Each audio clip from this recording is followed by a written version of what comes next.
I'm gonna worship. I will not be ashamed of you, Father. I will not be ashamed of you, Lord. I will not be ashamed of the Spirit. I'm gonna worship. I'm gonna worship.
Draw me close to you. Never let me go. Lay it all down again to hear you say that I'm your friend. You are my desire. No one else will do, 'cause nothing else could take your place. To feel the warmth of your embrace, help me find the way, bring me back to you. Come on, church. You're all I want. You're all I've ever needed. You're all I want. Help me know you I need.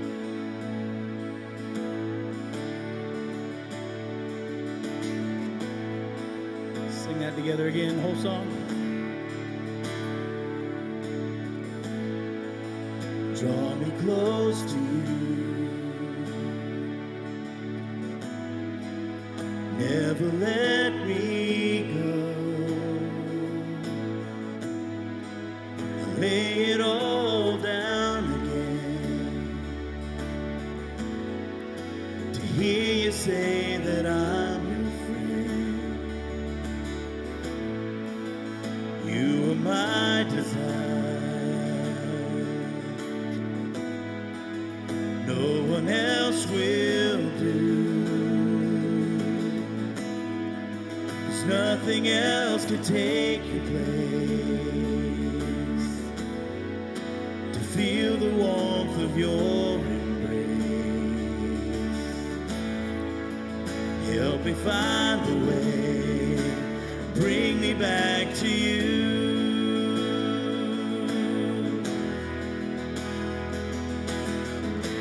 You're all I want.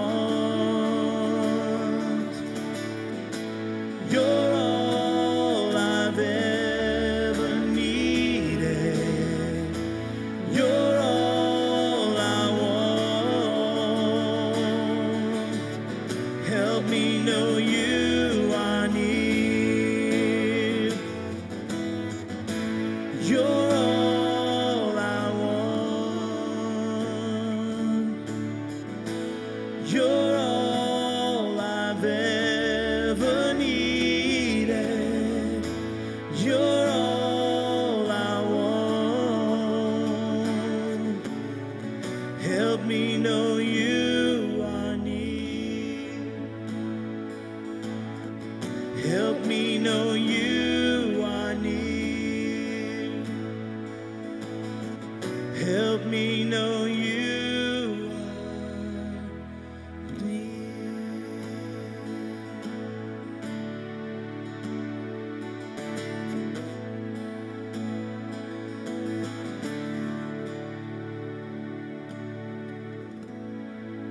Amen.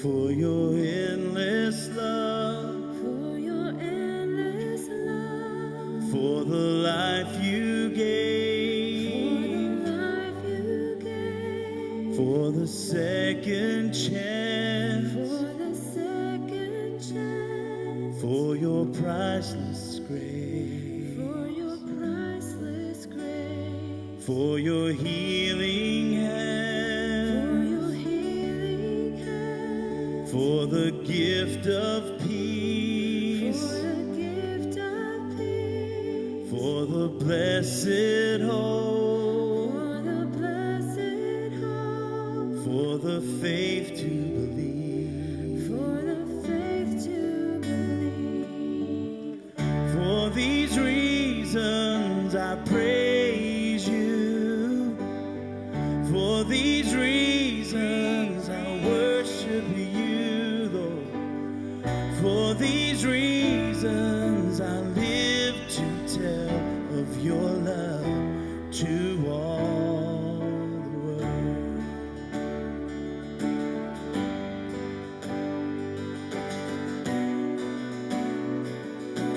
I'll repeat.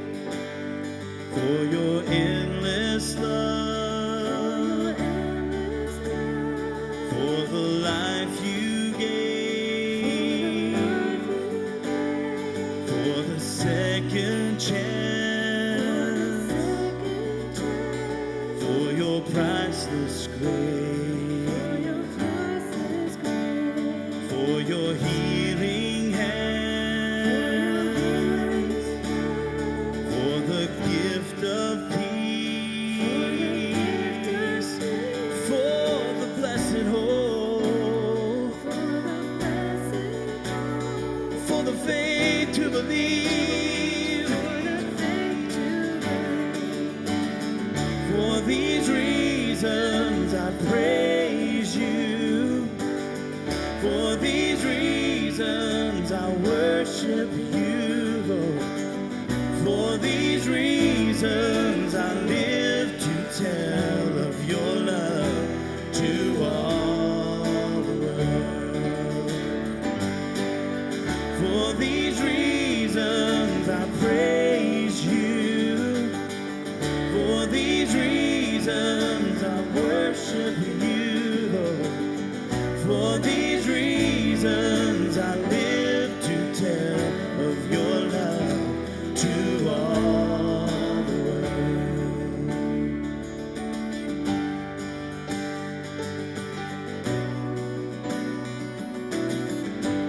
Sing this song of praise.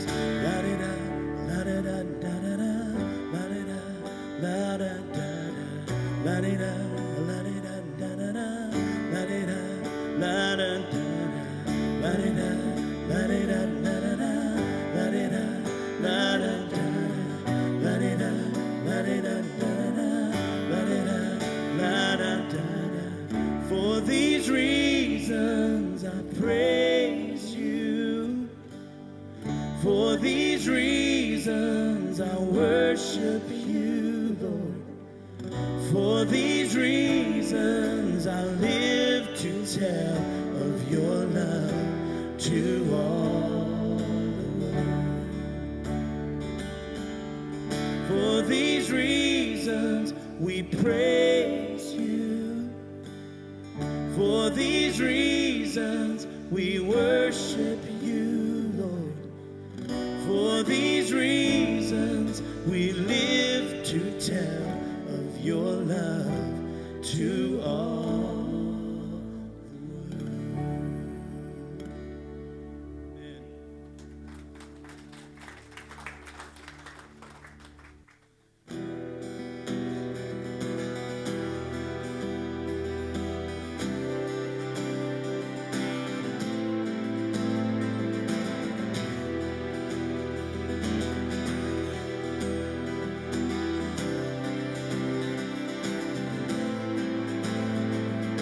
The world shaking with the love of God.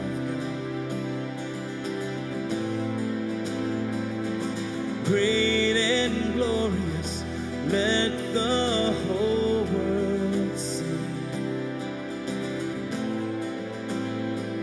And all you ever do is change the old for new.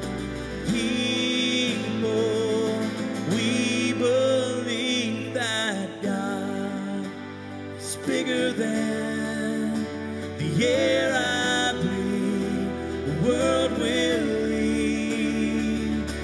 God will save the day, and all will say, my glorious.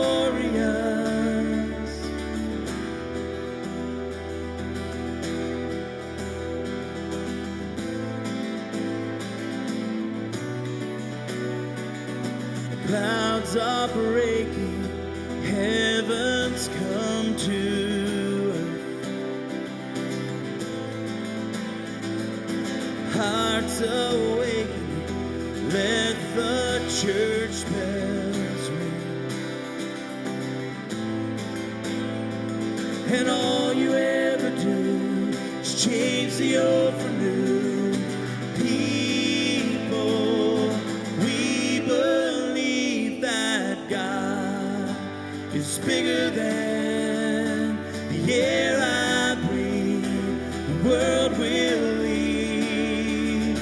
God will save the day, and all will say, my glorious, my glorious, my glorious, my glorious, my glorious, my glorious, my glorious, my glorious, my glorious.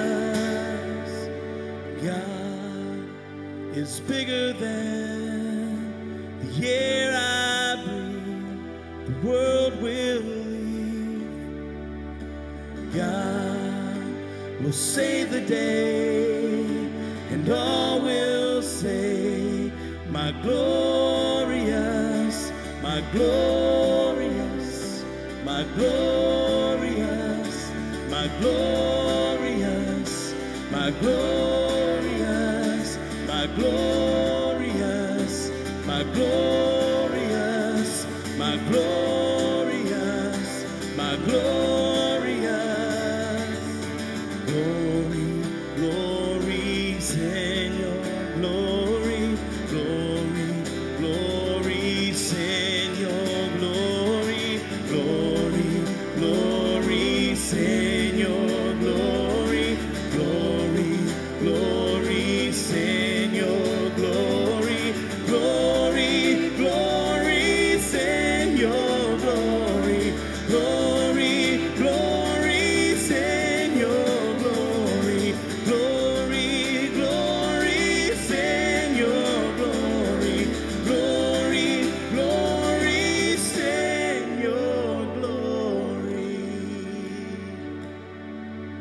Amen.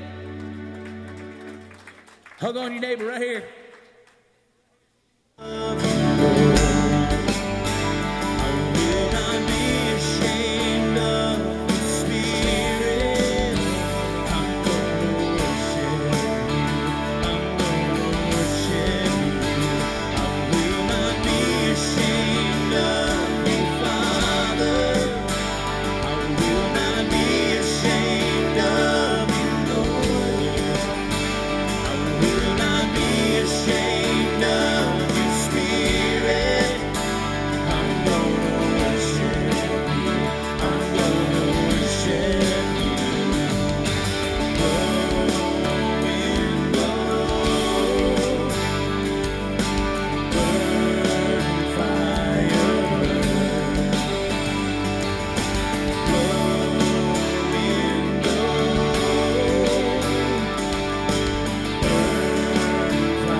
All right. Nice to see you all out tonight and here on the winter break. I thought we already had two of those. They're called snow days, right? But the school system lined up winter break, and these kids will be in school till the middle of June if it keeps going. And, of course, somebody yesterday had to remind me that the almanac says there's another one coming in by the end of man, why do we look for the bad news, man? But it will be as it will be, and I'm just glad I trust and believe that God's in control of it. If you want to, for some of you don't need to, you've read it 100 times now, but others of you that haven't, Hebrews 11, as we use this passage about faith and this little clips of Moses and his faithfulness and how God looked at it, and in turn then going back and looking in the Old Testament with the record of what we've got that Moses did and how his faith was put into action, so to speak. I mean, how it was lived out. And one of the things that it can sometimes be somewhat confusing with the Bible, I think, is we kind of read, and especially if we've read it before, we kind of know what it's going to say, or especially if we've heard sermons on it, we kind of blitz on through it. And then when we go to read the stories in the Old Testament, man, it just seems like God was always telling them this and that. And, man, if he would just talk to us today like he did back then. And personally, I mean, if you really stretch it out over their lifetime, especially some of those guys that lived to be 100, and, as Moses did, 120 years old, God didn't really talk to him that much. Not when you consider that many years. It was like, once every 30 years or so, he might say something. And, sometimes with us, I think that we kind of anticipate that every day. And I'm not saying that God doesn't speak to us. And he certainly does, as the scriptures, even in the book of Romans, say he speaks to us by what he has made. And that can be people.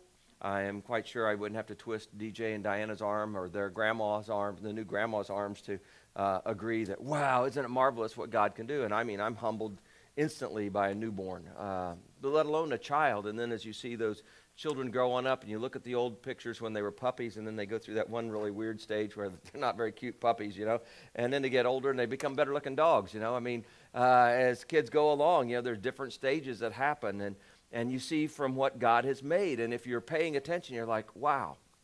Or for me, as I look to my parents, it's like, wow. And then you've got the mountains, or you've got the beaches, or you've got, the surf, or you've got just the snow that we had. I mean, if we're looking, we can worship God about a lot of things. And so he does speak to us through nature. He says, so that all men will be without excuse. He speaks to us through circumstances as well, all the time trying to say he's there. And we oftentimes will either take for granted those little things that he does because we kind of get used to them until we're missing them, like health, right? And there are other things that God speaks to us in. But then when you've missed something, and all of a sudden if you become that child that's infatuated down there on the ground with everything from the ants and the bugs to the grass and the flowers and those, one of the funniest things to me to ever watch as a kid, that the first time they come up to one of those dandelions, it's already kind of gone through the whole cycle, you know, and they go to blow it and they go in like, you know, they suck in harder than they should have, you know, and they breathe all those little whatever they are into it, the seeds that go floating off into the air. But God is speaking, and I share that because I think sometimes we're just not listening, or we're not watching, or we're not paying attention. And the thing for those of us that are believers as Christians is we ought to be in the awe of God all the time, being like a child. That's what Jesus said. If you're going to become a part of me, be like a child. And I find great comfort in that and encouragement, because might be difficult if he said, be a grown up and have your PhD, you know. But he doesn't. He says, be like a child to have a part of my kingdom. And so within that, this awe of God that we can have, I hope that we're always looking. And yet I believe that Moses, even though it seems like God was always using him and talking to him, Moses goes through his quiet times. Those times where it's like, God, where in the world are you? And as we go through those times in our life, I think that's what's vital, is to have the scriptures there so that we don't give up. And not just, well, I guess I got to endure this, but I believe there is, even for Christians, a way we can endure things. And hopefully tonight maybe I can tie that together, looking at Moses, the Old Testament, but beginning here with the New. Going back, we'll look at him and then finish up, Lord willing, in the New Testament if I give you time, okay? So if you will, let's pray. God and Father, as we read your word, might we hear your voice. Might we get used to the way you speak, and thank you that it doesn't have to be like King James. Thank you, Lord, that King James English didn't even exist when you walked on this earth. And it's just so funny how sometimes as we try to be like you, we'll enunciate things differently and put a certain vibration to our voice and all, like that's the way you talk. And yet as, Lord, your prophet Elijah found out, it was in the still small whispering voice that you spoke the loudest. So God, tonight I don't want to be loud and boisterous any more than, Lord, I want to over-talk it. I just pray that, Lord, that my voice would carry something greater than it, that it would carry your voice. That each one that's here tonight could, Lord, whether it be a direct scripture or through an understanding or a concept or a question, God, that they might hear from you. And Lord, with me, what are you still doing with me? And where do you still want me to grow? And where do I think I need to change, but you're pointing in a different direction? And God, I pray that I just don't grow dull to what you're saying, nor believe that I've arrived and that I'm fine the way I am. And yet I thank you for your grace that part's covered, but I want to use your grace, not abuse it. I want to use it to continue to let you change me. And Lord, that I could be a better servant to these that are here and to others you cross my path of life with. Thanks for these that have come tonight, God. I ask you to bless them for me, and not because you owe me any favor, but God, their favor they've shown me, I ask you give back to them, both with your word, with your comfort, your encouragement, with Lord, your calling, that we would each hear you call our lives. And Lord, that whether it be to something we might want and can't believe you'd have us do, or whether it be to something, Lord, we're stuck in the midst of, that you've called us nonetheless how to endure in it, we pray that we'll hear your voice in that regard too. But bless them and their families, their safety as they go home, with their work, Lord, and might as they work to you, might they get the favor and the eye of, Lord, those that they work for, that it would cause them to believe in you too. So God, tonight, thank you. Thank you for a place we can meet. Thank you for so many kids meeting downstairs. Bless them and the teachers, those that teach them as well. In Jesus' name, amen. So here in Hebrews chapter 11, it's pretty simple. In verse 23, by faith Moses' parents hid him for 3 months after he was born because they saw he was no ordinary child. They weren't afraid of the king's edict. The fear left them and desire to go ahead and do something more. By faith Moses, when he'd grown up, and we know that he grew up in the palace of the king. When he grew up, after 40 years, he refused to be known as the son of Pharaoh's daughter. He chose instead to be mistreated along with the people of God rather than enjoy the pleasures of sin for a short time. And along with that, he regarded, in other words, he evaluated and he put into value this thing in regard. He regarded that disgrace for the sake of Christ was of greater value than the treasures of Egypt. Look at those, look at God, look at the disgrace that goes with it, the misunderstandings, and said, no, this is better. This is greater than the treasures of Egypt, because he was looking ahead to his reward. By faith he left Egypt, not fearing the king's anger, but he persevered because he saw him who is invisible. He what? He persevered. He kept on putting one foot in front of another. He kept on enduring hardship because he was looking forward to his reward. Wow. And so he persevered because he saw him who is invisible, that being God. By faith he kept the Passover and the sprinkling of blood, so the destroyer of the firstborn would not touch the firstborn of Israel. And on it goes on into where the Egyptians left. But we're not to that point yet. We're still to the point of back here in Exodus, as you flip with me back to the second book of the Bible. But back there in the book of Exodus, as we look at it, we're not to that point yet. We're just at that shifting, that changing of where Moses goes from being this little baby, got drawn up out of the water. We're not told all the details, but he's raised then with the daughter of Pharaoh, grows up in the palaces, educated like the Egyptians and everything in that regard. And yet then as he gets older and somewhere around that turn of 35 to 40 years of age, he begins to say, this stuff doesn't fit.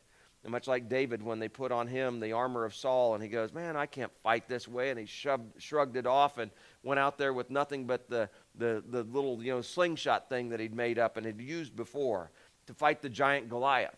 And Moses is kind of the same way, saying, man, this just doesn't fit me. There's something here, and I don't know how the movies would portray that. I don't know if it'd be this boggled in his mind thing. I don't know whether it would be this hearing or feeling God's compelling nature. It's all the things that I guess we've heard at different times. At least I have. I've had those times where the peace of God so drew me and called me that I was moved by that. I've had other times where the frustrations of life drew me and called me. I've had those times where it's just like something's not fitting here and I'm trying to search and to find out. And it drove me to my knees to pray so that I didn't just react to it according to what I was thinking, but rather said, God, what are you trying to say here? Because there are times that He'll stir us with an uncomfortable feeling to get us to move into doing something that He would want us to do. Somewhere along the line, Moses had said he rejected what he had as a king's kid and said, nope, man, I've got to go do something for my people. And as he does, he goes out there and he begins by using his fists, and he ends up certainly a strong man. He ends up using his fist. He kills this Egyptian. And then the next day we read in chapter 2, verse 14, when he went to stop two of the fellow Hebrews from fighting, they said, man, who made you ruler and judge over us? Are you thinking of killing me like you killed that Egyptian? Then Moses was afraid and thought, what I did must have become known, and now whatever was stirring inside of him that was unsettled and unrest, now he's being driven like a fugitive. When Pharaoh heard of this, he tried to kill Moses or have him killed, but Moses fled from Pharaoh and went to live in Midian. I don't know if he knew where he was going, but see, Egypt would have been the center of the world, so to speak, and so he might have been aware of it in geography class or may have known the wares that came from there. He may have known it's pretty much of an insignificant place, so he flees to Midian. And as he heads there, he said he sat down by a well. Now, a priest of Midian had 7 daughters. They came to draw water, fill the troughs to water with their father's flock. Some shepherds came along, and they drove them away. Moses got up and came to the rescue. Then he watered their flock. So he drove the shepherds away, and then he watered the flock of these girls. When the girls returned to Reuel, their father, he asked them, why have you returned so early today? They answered, an Egyptian rescued us. So he still has this appearance. Now, was it the makeup? Was it just, sometimes you kind of conform?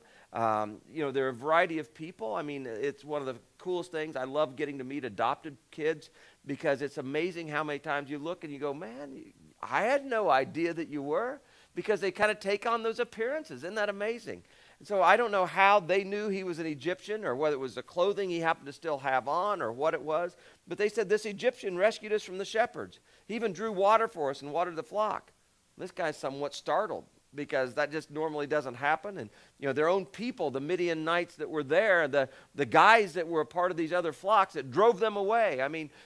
Here they were driven away by this Egyptian, and I'm sure that Reuel's kind of going through his mind going, that's kind of odd. Our own people wouldn't help my daughters, but this stranger, and Egypt looks at us as being kind of the low life of the land and all like that. I can't believe that. Because you remember with Joseph that when his family all came, his dad and his brothers came in, they took him to the land of Goshen because they said the Egyptians just don't like shepherds.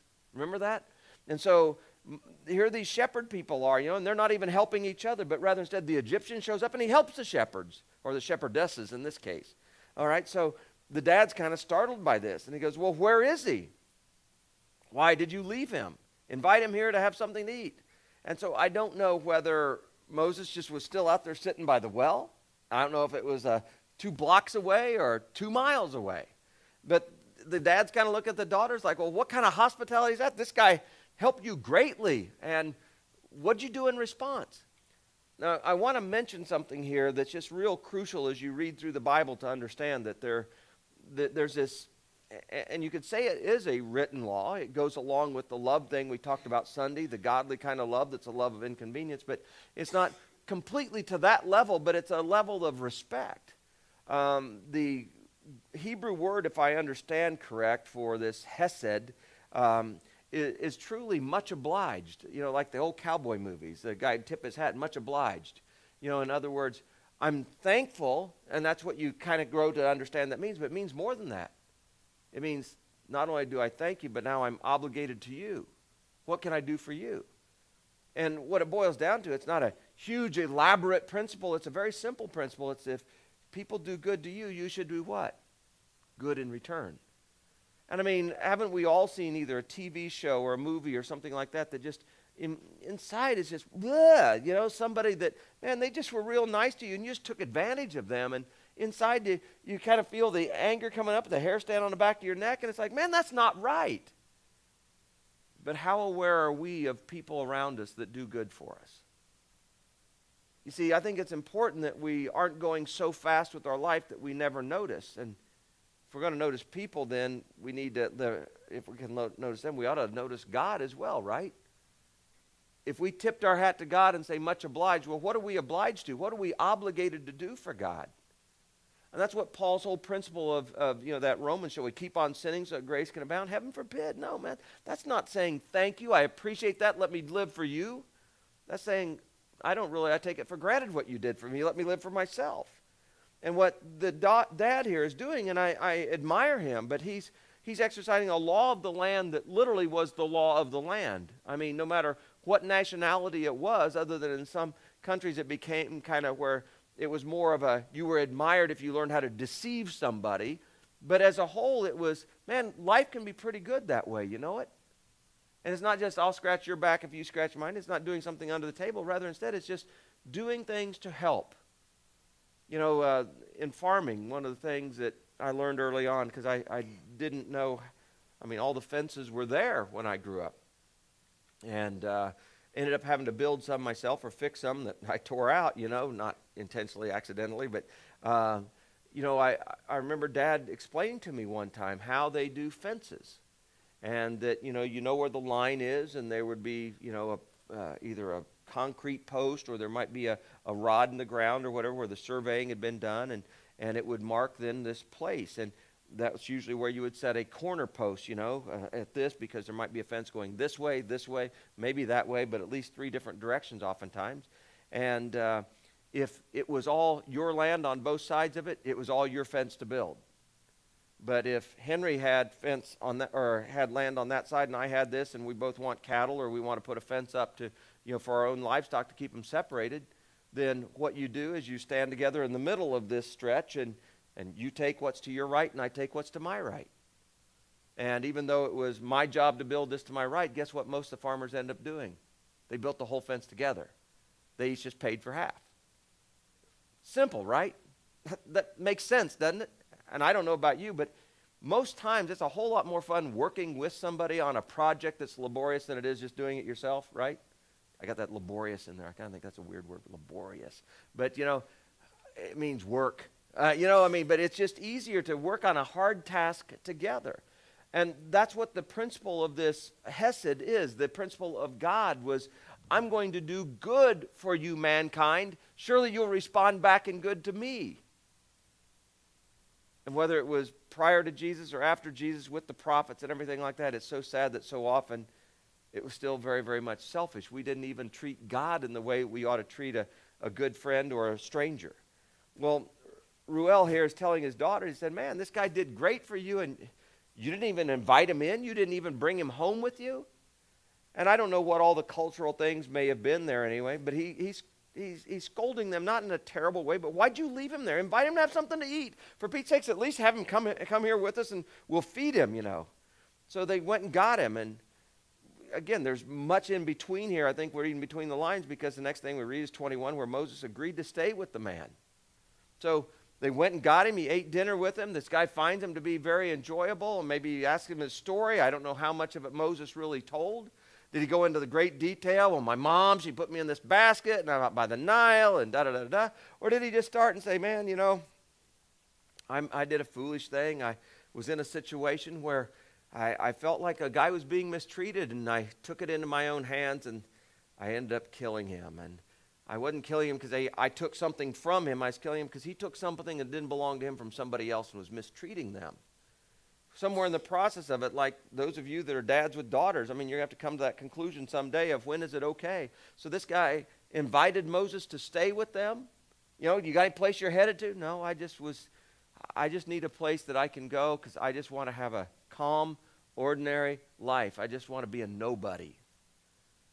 You don't read that in the, I don't know, I don't read them anyway. People Magazine or Us Magazine or Entertainment Weekly or whatever. You don't read the stars that I just want to have a nice common life, you know, da-da-da. You get some of them that are mad because of paparazzi, but man, a year ago they were inviting the paparazzi and doing things to get the attention. But Moses is just like really, really wanting to kind of go undercover right now. And it's like, I want to lay low.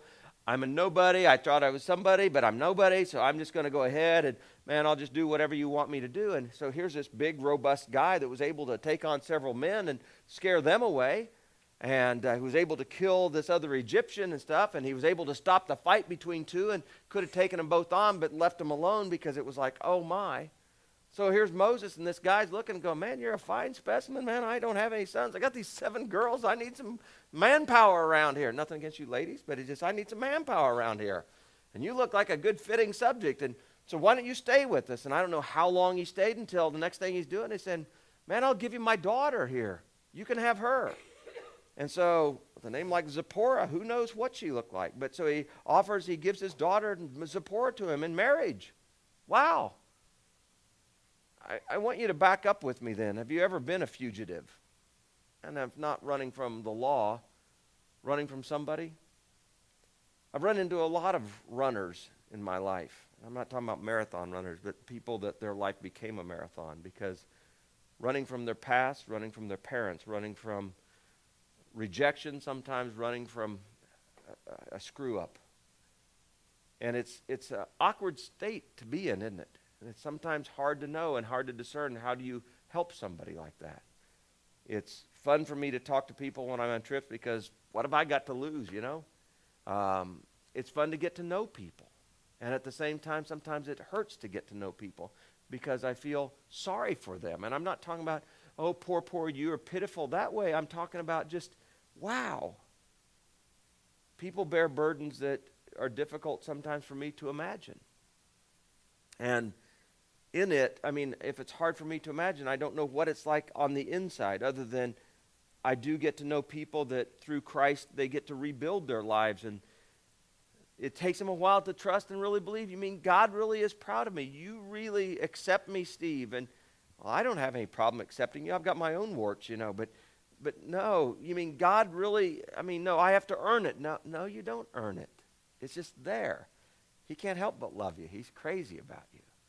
His isn't a performance-based love. But remember, the godly love is the love of inconvenience. And he sees that you've been inconvenienced, and he's more than willing to step in and pull you out of that.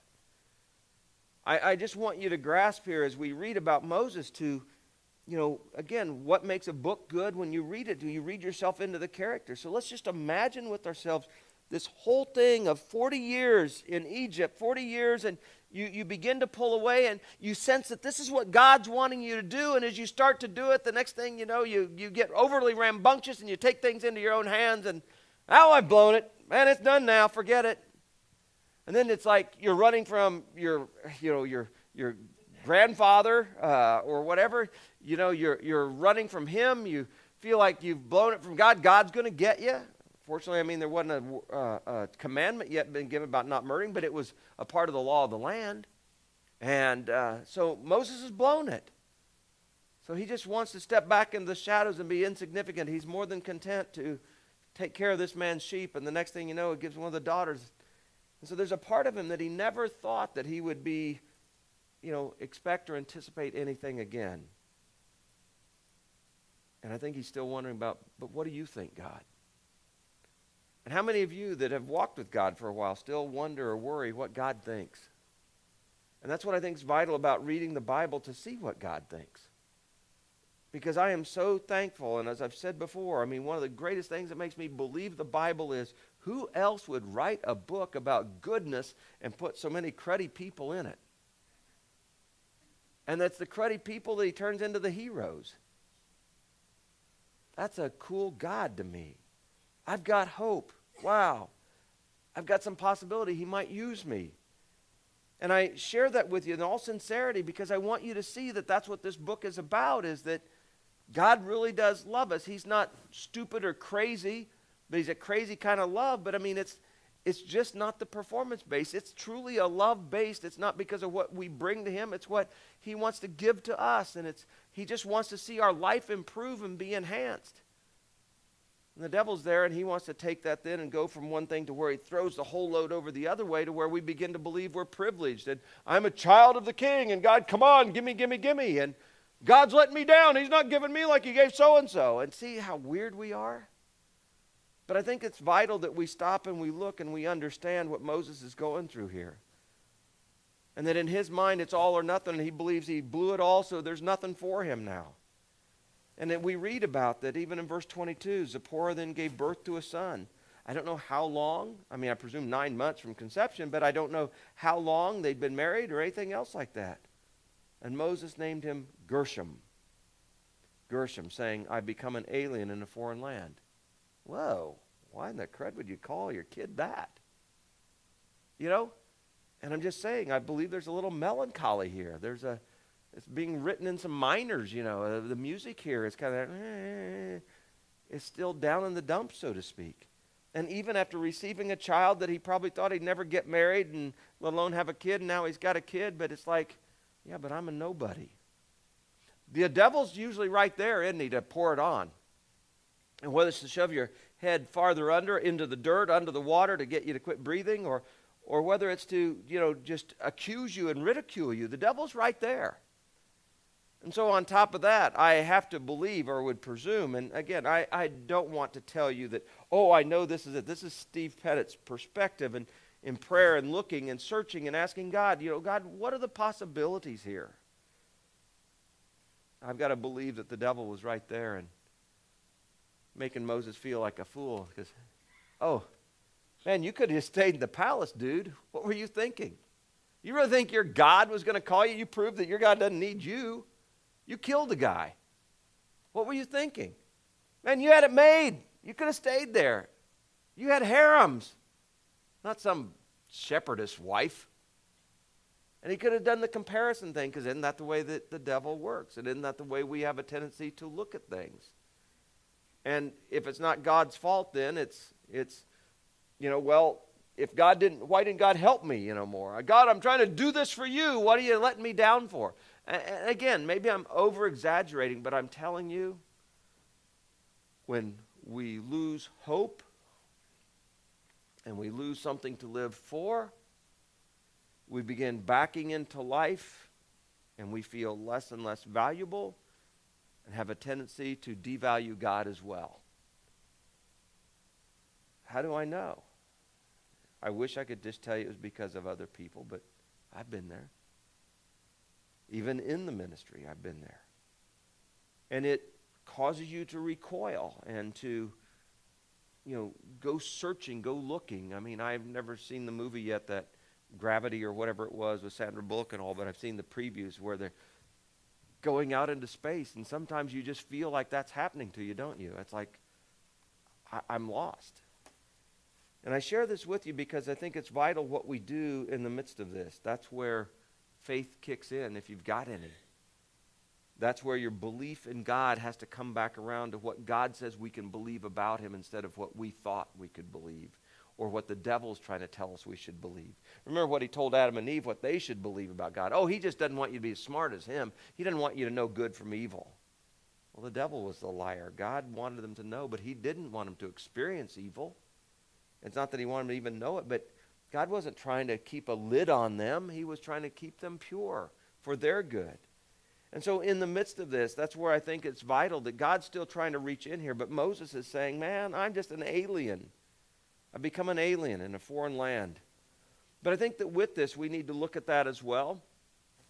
And I think that for those of you that can look at your life and instead of maybe just being a child, or maybe it's since you were a child when you first accepted Christ, but you've come to renew your life in him, or maybe you're new to this, I think it's vital that you understand what God says, because sometimes as we become Christians, we think we know what it's going to be like too, and we have this anticipation of, man, when I accept Christ, and man, suddenly things are going to smooth out. I'm going to know my purpose. I'm going to have this spiritual giftedness.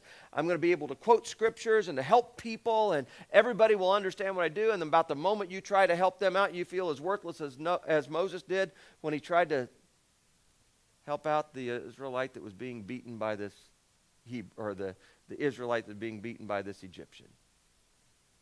You feel about as worthless as when you go to keep the two brothers from arguing, and who appointed you king, man? What are you doing interfering with our life? You going to kill us too?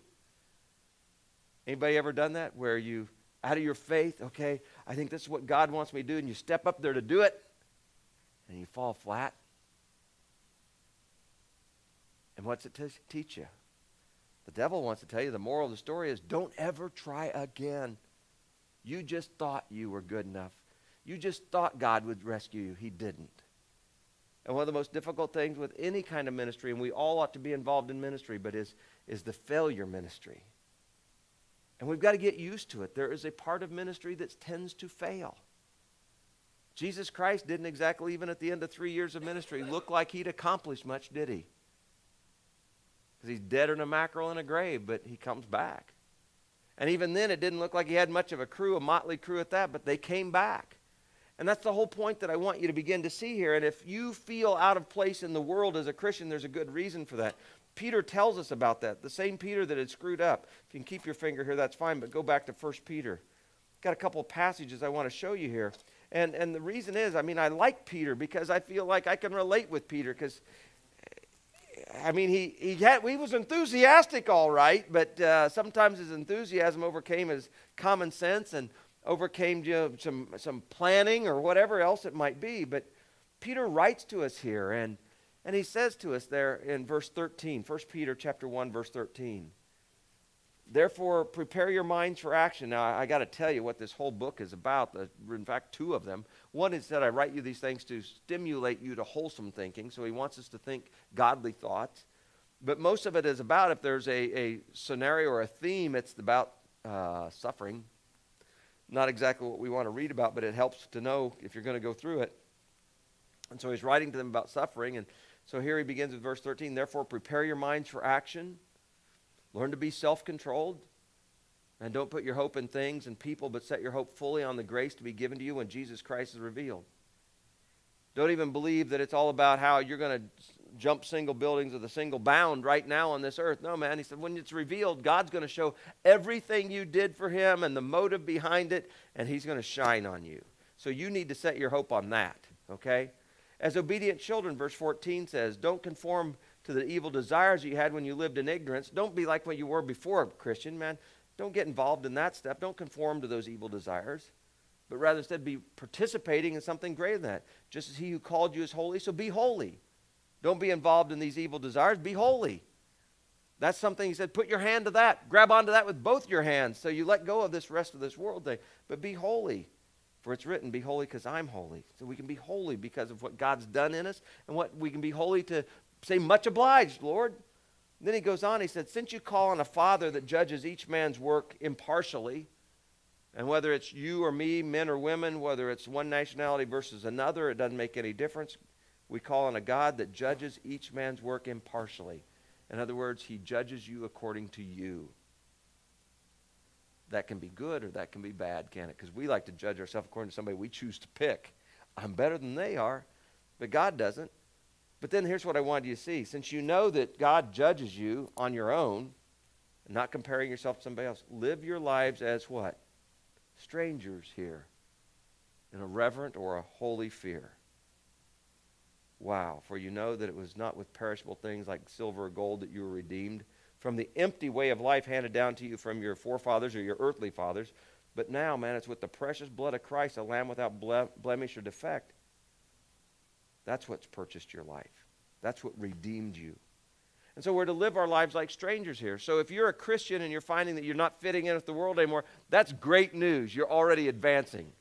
Next page over, chapter 2. It's over here that we read. And again, it's verse 9. I like reading a little bit ahead, ramping up to it. But in 1 Peter 2, verse 9. But you are a chosen people. And there's two different ways to hear this, okay?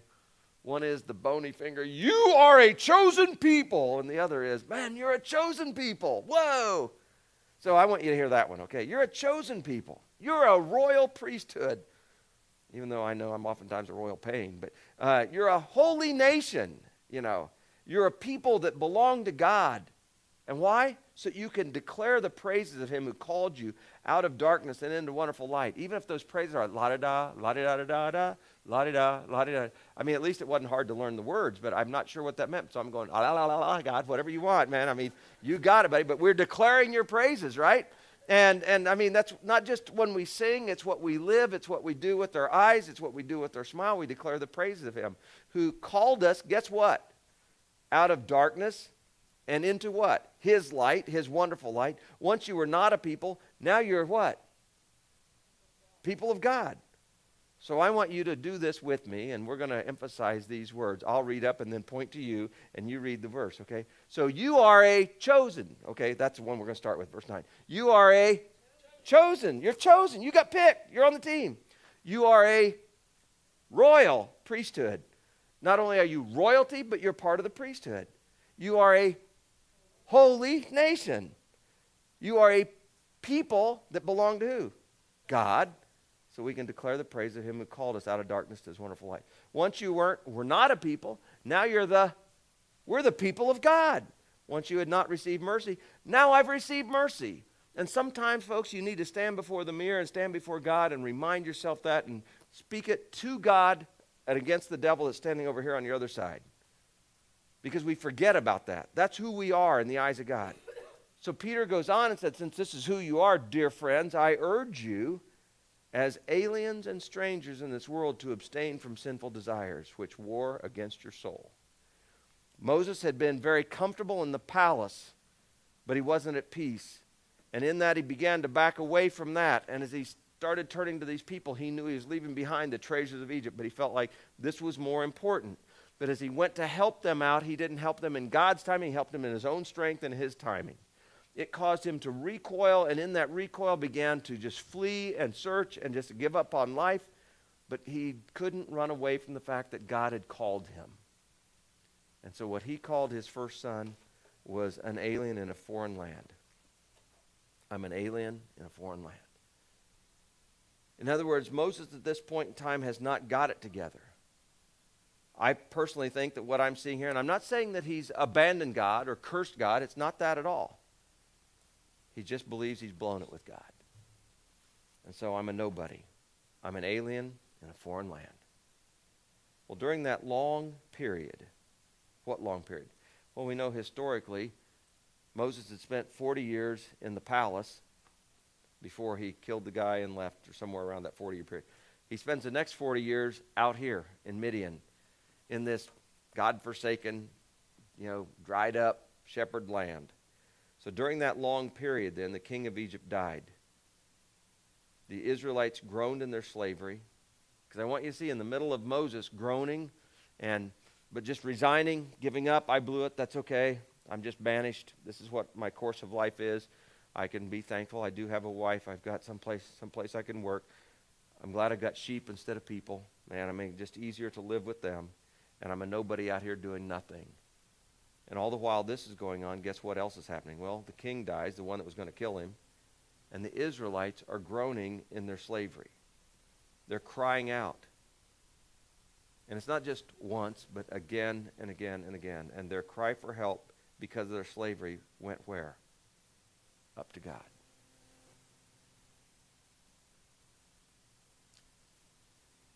I want you to know God's not deaf. And just because you are suffering at your hands of your own decisions, he's not unsympathetic. He's not numb or clueless or careless about you or anybody else. And whether it's you being persecuted or if you're doing the persecution, God hears who's ever being mistreated. Throughout Scriptures, we have pictures of that. When Abraham screwed up and didn't stand up against his wife and say, no, I'm not taking your handmaid, God said we would have a child. He created a son, and that son later on then created havoc for them because they still didn't have their baby, and Sarah was just on edge because of it and everything else. And so she banished, and Abraham did too, and said, okay, get out of here, Hagar. Take your son. And that day they were out in the sun, and she cried out. And God heard her and answered her prayer. There's continual stories about people that cried out, and God heard, and various things that he did. In this particular case, it's not just a person, it's several persons that make up a people of God, the Hebrew people. And they're crying out because they're being taken advantage of. They're being mistreated. They groaned in their slavery. They cried out in their cry for help because their slavery went up to God. And if you haven't yet already, I want to encourage you, verse 24, to circle, underline, do something to highlight. God heard. Next time that you feel like God's not hearing, I want you to be able to go back and remember that God heard. I believe that God heard Moses, but it doesn't tell us what Moses was saying. It's just I think that Moses bore it inside. This is my lot of life. This is what I'm going to take. I'm a nobody. I'm a nothing in a no place. But God still heard. But in the midst of it, God was also hearing the people, the ones that Moses thought he was supposed to help, to leave his palace to go help. God hears their cry for help. He heard their groaning. He then what? The next verb that he did, he what? Remembered. God doesn't forget, but he remembered. He recounted his covenant with Abraham. The one that didn't have a kid, that he said, you will have a kid, and you'll be the father of many nations of people. Countless.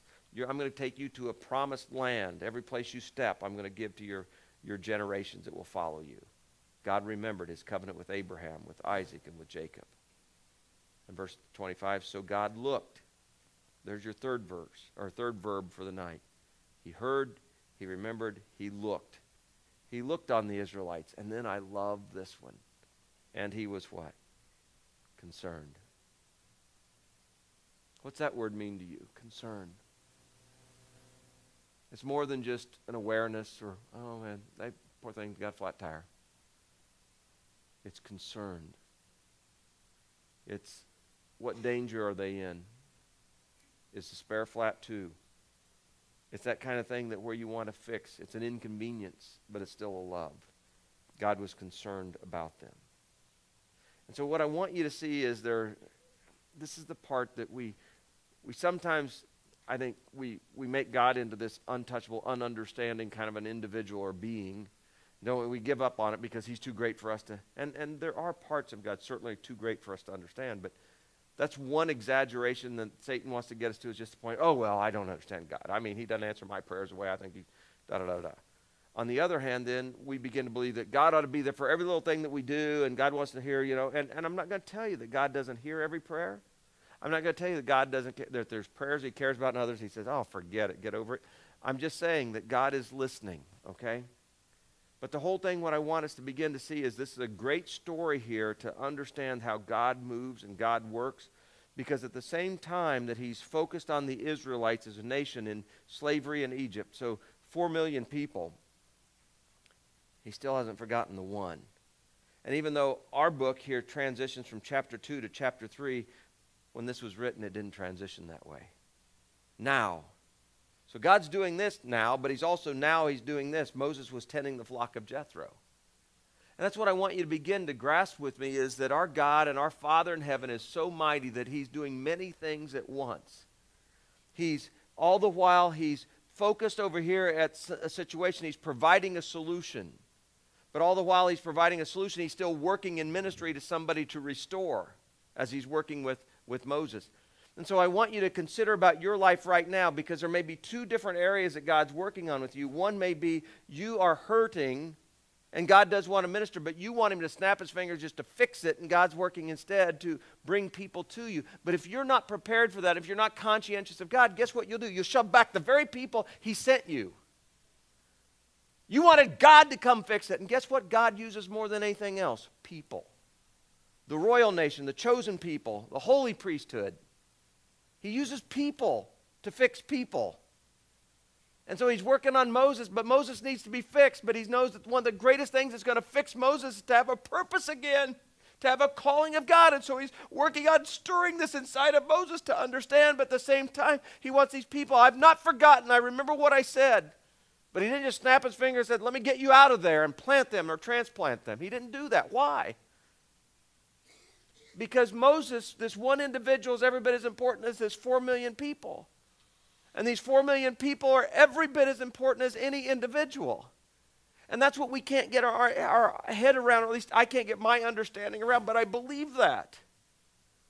I believe that God loves me, but I don't believe he loves me any more than you. He blesses me, but he doesn't bless me any more than you. But one of the ways that he blesses me is to become a blessing to you. Not that God blesses me to bless you. It's that I'm blessed in you, and you're blessed in me, and together with each other. And that's why God doesn't want the church to know the church. Not only other congregations, he doesn't want us to get to know each other within a congregation. That's why he doesn't want people to belong to a body, to be independent. So independent, I do my own thing. Because some people the devil's convinced them that they don't need anybody else. You won't convince me from a biblical position. Yes, I do have to stand on my own with my walk with God, but Matthew 25, Jesus made it pretty clear what you do or did to the least of these, you do or did what? Unto him. And so it's just as vital that as God's working with us that we realize that what he's working to do is to get us to be a tool in his hand to work with others so that, guess what? They can work on us. Isn't it cool that it's so reciprocal? And it's like the white cells and the red cells in our blood. There's a balancing act that goes on there. If too many white cells, there's a problem. Too many red cells and not enough white cells, there's a problem. And yet what we want to focus on is just one. And it's like, no, your body needs them both. You take antibiotics, says, I've got this infection, but the next thing you know, you're killing because antibiotics don't know the difference between a bacteria that's bad and a bacteria that's what? Good. And so now you feel terrible, but it's because you took all those antibiotics, but you've killed off some of the good bacteria that your inside needs, your septic system of your body needs. I'm not trying to be gross or anything, but just to paint the picture. And if it's that way with our physical body, imagine how intense it is trying to keep the spiritual body of Christ balanced out. But some people, they get weaned like a little baby and they find they can moan and groan and whine and cry and they get attention. And that's all that they begin to do is that, and they don't realize that, no, the way you'll really get to feeling better is when you start serving and giving of yourself. And when you become a blessing, you're more blessed. And so I just think it's marvelous. God's unbelievable mind to be able to come up with a plan like that is phenomenal. I mean, it's as outstanding or astounding as what it is that Jesus dying on a cross to pay for my sin. I can't believe he did that. But you see, that's what's happening here, and that's what's so cool to me about this story, and that's why faith is tied in with it. It's because don't give up on God, and don't try to manipulate and believe God's got to work the way you want him to work to be able to be successful or effective. And don't believe that God's going to just snap his fingers and help you, snap his fingers and help them. There are miracles, there are things that are unexplainable, and I'm not wanting to take away from those things that God can do, but I'm telling you what. And there are angels that we're told that are ministering spirits sent to help us that will inherit salvation. But I'm telling you what, God will never send an angel to do something because he always wants to do something that he wants a Christian to do for him. And when we begin to believe that that's why we're Christians, is to be sent by God, we'll find out that our goof-ups aren't near as goofed up and bad as we thought they were. That God not only uses goof-ups, but he helps us to minister to other people that have goofed up in the same way, right? And God's not only able to do that, but he wants us to get so our head's not down because we're humiliated at ourselves. He wants, if our head's down, it's because we're humbled before him, not humiliated at ourselves. He wants to restore us. It's not that he looks at it and says, oh, that's okay, no big deal. I don't care that you murdered somebody, Moses. It's not that he's saying that. He's just saying, okay, it happened. What are you going to do now? And it's like with us, and it's with situations that sometimes we think that the longer we drag it out and moan and groan about it, the better it will be. And someplace along the line, we've got to be like Thessalonians says, we don't grieve like the rest of the world that have no hope. And whether it's out of our sin or another kind of a loss, we don't grieve like the rest of the world that has no hope because we've got Jesus. We've got a God that we can believe his timing is impeccable and his love is unbelievable. And that he is caring about us. But I want to remind you, even though he listened and heard these people and he's sending a remedy, it didn't happen overnight. It still took some time to come. Why? Why didn't God do it faster? Why didn't God translate Moses from there to there? Because you see, he still had to work on Moses. And you and I may be ready for some ministry, and I think we shouldn't wait and do no ministry until we're ready, but we don't need to be picking our ministry that we want to do and thinking we're going to jump from here to there to do it. We need to know and take the courses that get us there. And if I'm not willing to minister to somebody in an insignificant way, it may seem, I'll never be ready to minister to them in a significant way. It's those insignificant things are God's way of speaking without saying a thing. I hope that makes sense to you tonight. I want to finish up with Romans chapter 8. Does anybody get the idea? I've been reading a lot in Romans 8. It's like I know that there's 16 chapters there, but I'm just camped out on this one for a while. Not to run it into the ground, but man, I'm just saying, Lord, I want to understand so I apply it correct in my life, but I want to understand so I can share it with others. You know, we've covered about the two natures inside of us, and one is life-giving, the other is death. Whether you go by the flesh or you're going to go by the Spirit of God. And I just absolutely love, and this is the one I was talking about Sunday, so if you will, let's indulge me again here, okay? Verse 12, Romans 8:12. Therefore, brothers, we have an obligation. It's not to the sinful nature to live according to it, for you lived according to sinful nature.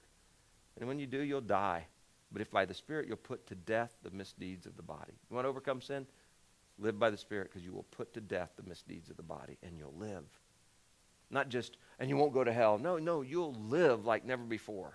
It's so fun to overcome things. Because those who are led by the Spirit of God are what? Sons of God.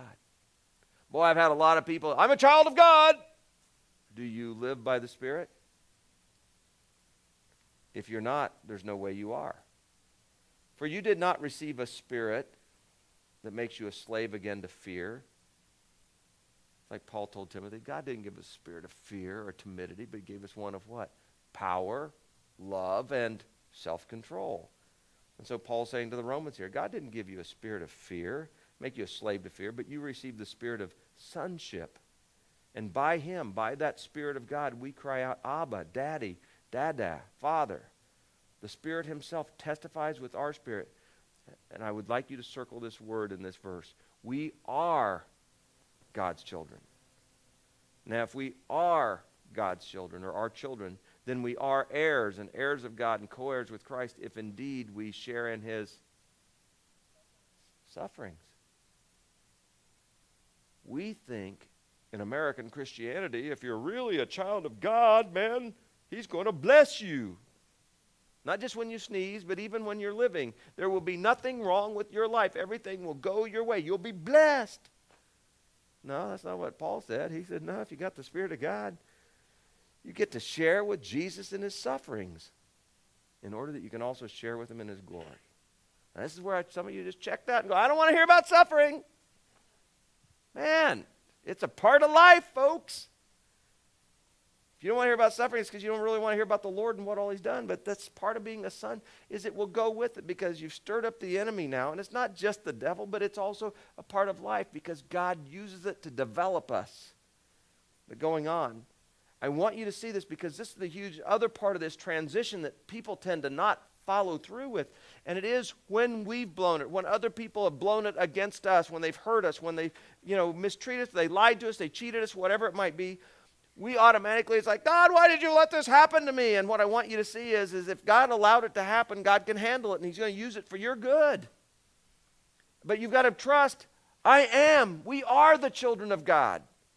And a part of suffering is going to go with being that, just like it did with Jesus. So we can say then, as verse 18, I consider my present sufferings are not worth comparing with the glory that will be revealed in me. In other words, don't just look at how bad it is. Has anybody ever felt better as you look to see how bad you felt? I mean, when I get the thermometer out and it says, oh, you're at 102.9.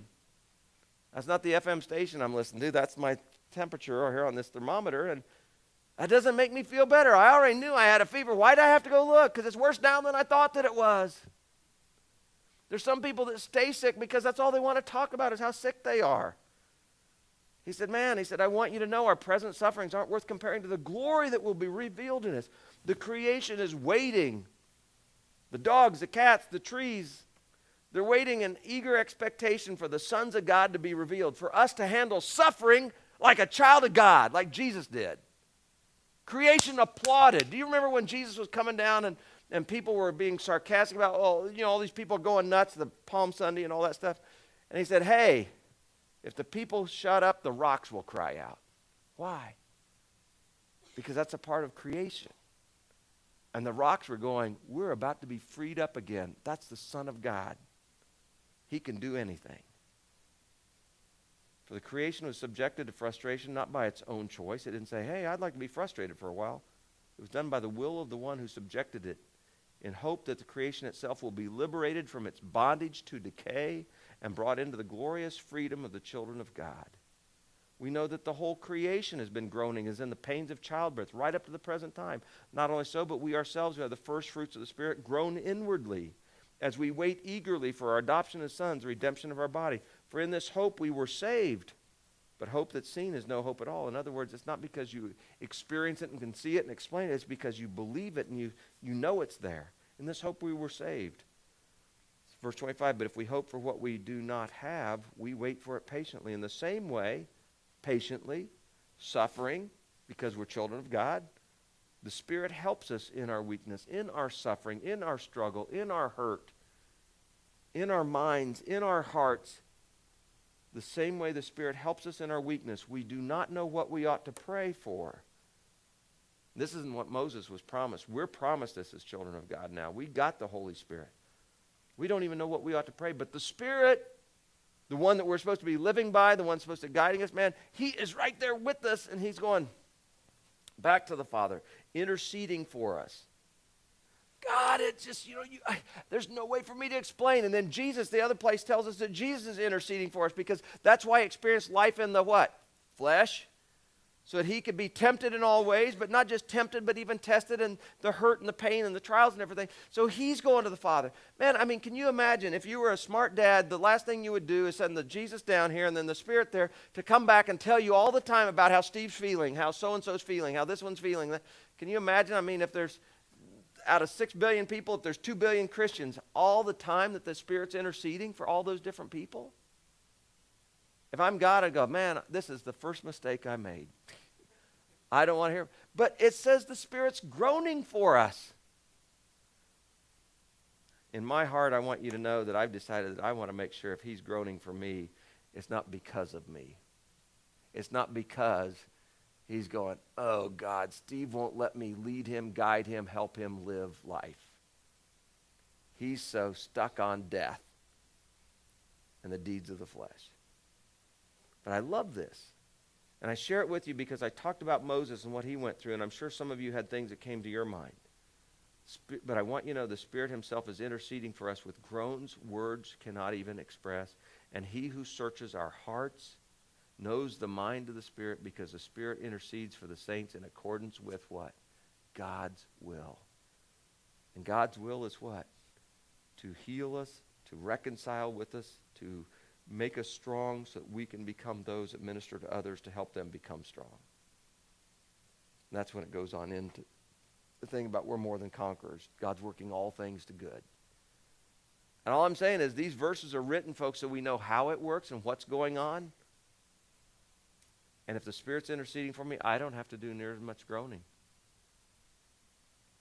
I don't have to tell you or everybody else, and I'm not saying that we can't ever share with each other, but it should be different. Because we know God already knows, God is already sending relief, and while he's sending relief, he's also sending me the power through that same Spirit to become a relief giver to somebody else that's also suffering. And that's what's beautiful about the kingdom of God and even the world. God takes people that are hurting, that don't have it all together, to help people that still don't have it all together, and some that may have never met him, others that have just gotten to know him. So I hope tonight you can look at Moses, but you can also begin to look, and you can see the children of Israel, and knowing that in America there are people that are hurting tonight, and it's not just because they're hungry. It's not because they just don't have a job. It's hurting because they don't know Jesus Christ, and they don't know the Spirit of God, and they don't know how much God cares.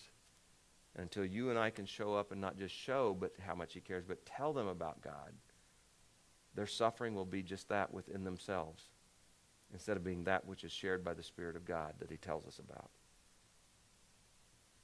The end, Rosa. You can shut them off now. Goodbye, TV land.